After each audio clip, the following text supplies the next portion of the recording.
حي على الفلاح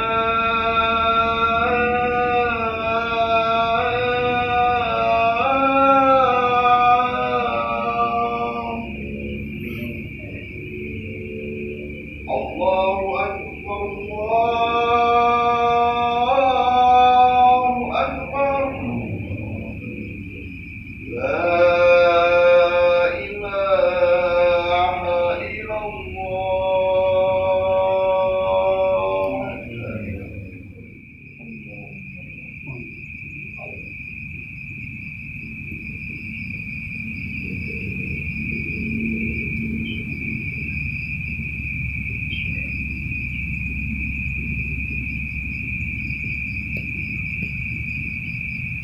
بسم الله الرحمن الرحيم الحمد لله رب العالمين الرحمن الرحيم مالك يوم الدين إياك نعبد وإياك نستعين اهدنا الصراط المستقيم صراط الذين أنعمت عليهم غير المغضوب عليهم ولا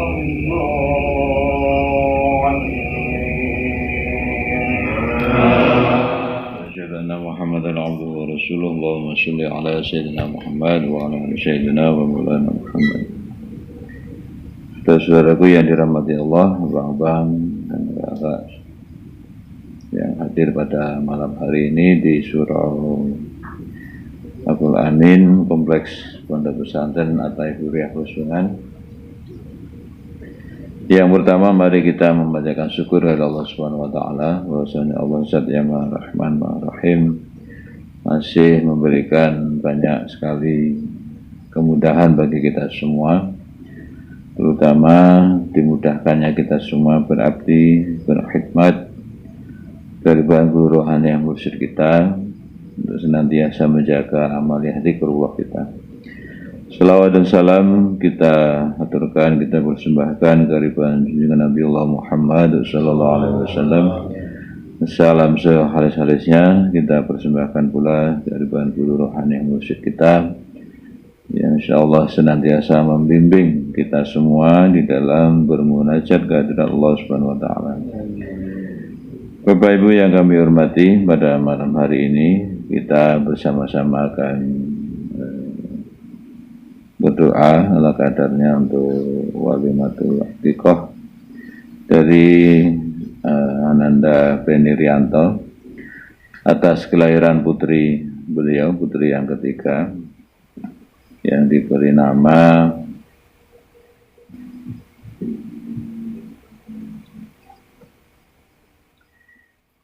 Dinda Akirani Al-Mahira Meka binti Penirianto yang kemarin lahir pada tanggal 12 bulan 12 tahun 20 ya.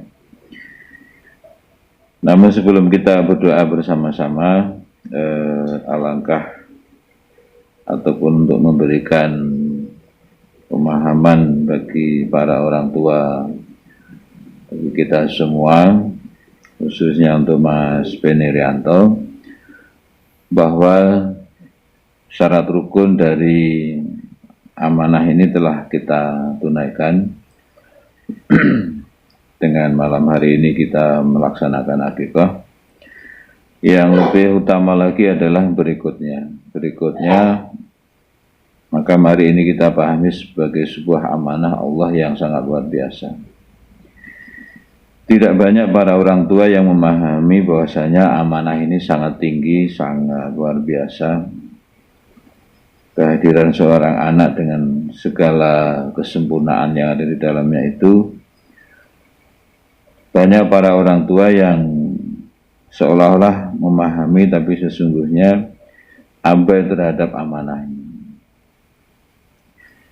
Sehingga muncullah suatu kalimat, tidak hanya anak yang bisa durhaka kepada orang tua, akan tapi banyak orang tua yang durhaka kepada anak-anaknya. Maka pahamilah dengan sungguh-sungguh, dengan benar, bahwa setiap amanah yang Allah berikan kepada kita sudah pasti disertai dengan kemampuan yang ada di dalamnya. Maka menumbuhkan keyakinan itu, kita tidak ada jalan lain kecuali kembali kepada syariat Islam. Maka mendidik anak ataupun mengopeni amanah yang Allah berikan ini sesuai dengan tahapan-tahapannya, umur, kedewasaan, kejiwaannya maupun nanti urusan kerohaniannya. Ini menjadi tanggung jawab orang tuanya. Sehingga ukuran kesuksesan itu jangan sekali-kali dianggap atau kita gantungkan kepada duniawi. Inilah yang kadang-kadang para orang tua banyak yang abai di situ, karena mengukur hari ini ukuran sukses seseorang masih dipengaruhi oleh kesuksesan duniawi. Dan ini yang harus kita pahami dengan benar, karena pada saat nanti menginjak kepada usia akhir balik, anak yang setiap anak yang dititipkan kepada orang tuanya, kita memiliki suatu kewajiban yang sangat tinggi, sangat penting, bagaimana anak itu mengenal Allah dengan baik. Dengan pemahaman syariat yang cukup, kemudian dia memiliki ikhtiar yang sungguh-sungguh, bahwasanya hidup ini tidak ada artinya kalau tidak disertai Allah atau tidak beserta Allah Subhanahu wa Ta'ala. Maka kami banyak melihat ataupun menyaksikan dengan sendiri, banyak yang datang ke surau entah melalui pengen bertarekoh, entah dalam kasus-kasus pengobatan itu, 90% karena anak ini dibebani oleh unsur-unsur duniawi yang melebihi kemampuannya. Dia kalau sekolah harus ranking, kemudian kalau nggak bisa dimarahi, kemudian kalau temannya bisa ini, anak kita belum bisa, anak ini kita marah-marah segala macam. Ini yang harus kita pahami dengan benar. Akan tapi sebaliknya, kalau anak kita tidak bisa membaca Al-Quran, kita tenang-tenang saja. Jadi ini yang mulai sekarang harus kita kembalikan kepada posisi semula, bahwa iya, dunia itu memang perlu. Dunia itu memang harus kita kejar setinggi-tingginya, seperti yang sering disampaikan oleh Yang Mulia Guru kita, raih dunia ini setinggi-tingginya, ya kan, untuk kemaslahatan diri, kemaslahatan keluarga, umat, tapi didasari dengan amalan ini. Jadi yang terakhir itu sering dilupakan, mengejar dunia setinggi-tingginya, tapi tidak didasari oleh amaliyah di qulub. Apa yang terjadi sudah pasti akan berlaku hadis qudsi yang disampaikan Allah Subhanahu wa Ta'ala, bila mana seseorang mendahulukan urusannya daripada urusanku, jadi mendahulukan duniawinya daripada urusannya dengan Allah Ta'ala, maka orang itu akan aku sibukkan sesibuk-sibuknya, sehingga tidak ada waktu sedikit pun untuk mengingat aku. Aku ini Allah Subhanahu wa Ta'ala. Akan tapi bila mana seseorang mendahulukan urusannya itu, mendahulukan urusan Allah, maka aku akan menyertai, aku akan memerintahkan para malaikat untuk menyertainya dalam setiap usaha dan perdagangannya. Jadi sangat berbeda sekali. Maka inilah pedoman-pedoman pokok yang bisa kami sampaikan malam ini, khususnya untuk Mas Beni Rianto, bahwa membekali pendidikan anak itu jangan sekali-kali kita tertipu oleh dunia. Jadi di situ banyak yang kecewa akhirnya, banyak yang gagal, karena gagal adanya gagal ini memahami hakikat kebahagiaan, memahami hakikat kehidupan, memahami tujuan hidup kita dari mana mau kemana. Banyak yang tumbang di tengah jalan sehingga yang terjadi apa?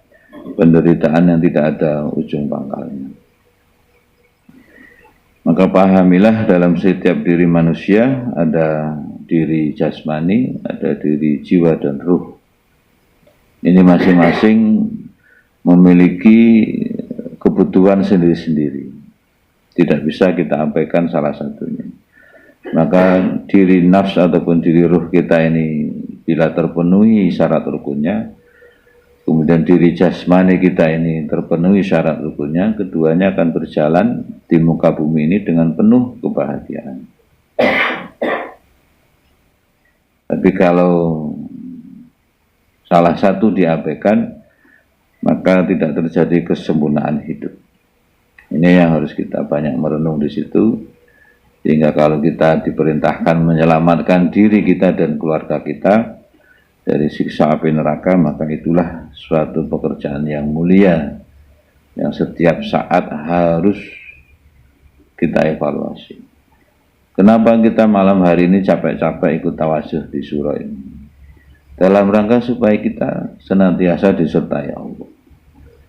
Pada saat kita disertai Allah, kemudian sesudah ini kita pulang ke keluarga kita masing-masing, akan memandang istrinya, anak-anaknya dengan penuh kasih sayang yang itu datangnya dari sisi Allah Subhanahu wa taala.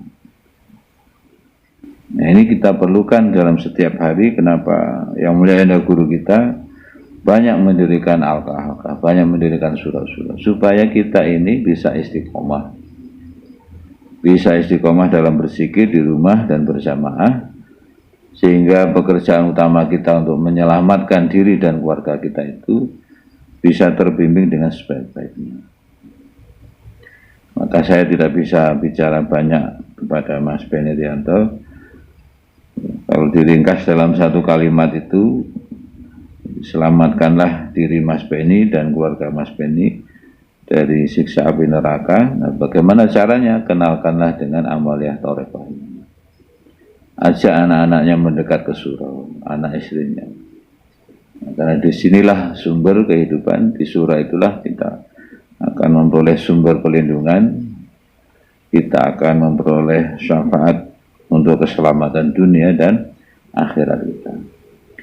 Saya kira itu yang bisa kami sampaikan. Kita awali dengan membaca satu kali Al-Fatihah, persembahan Fatihah, kemudian kita membaca Al-Ikhlas 3 kali. Kemudian kami minta nanti Ustadz Sururi untuk berdoa. Astagfirullahaladzim.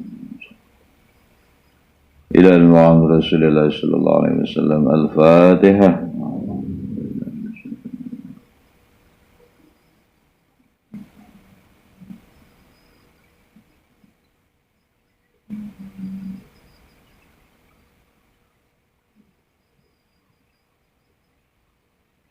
وإلى أرواح ورسائل الإسلام قريبا من أصحابنا. الفاتحة.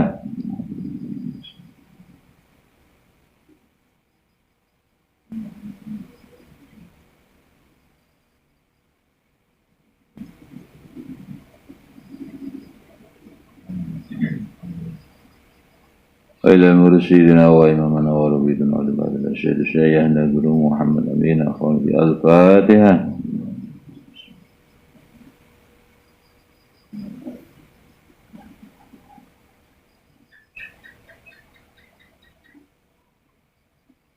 Bila khususan hajatan Al-Fatihah.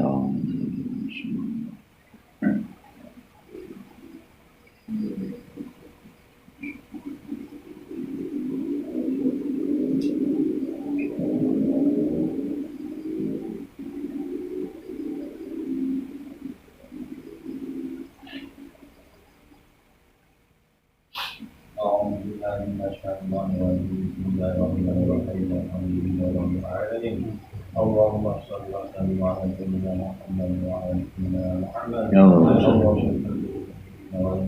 آمين آمين آمين آمين آمين Allah. Amin. Ya Allah. Amin. Ya Allah, selamatkanlah kita sampai keluarga. Amin. Dari segala kesehatan fikih dan kesehatan manusia. Ya Allah. Amin. Amin.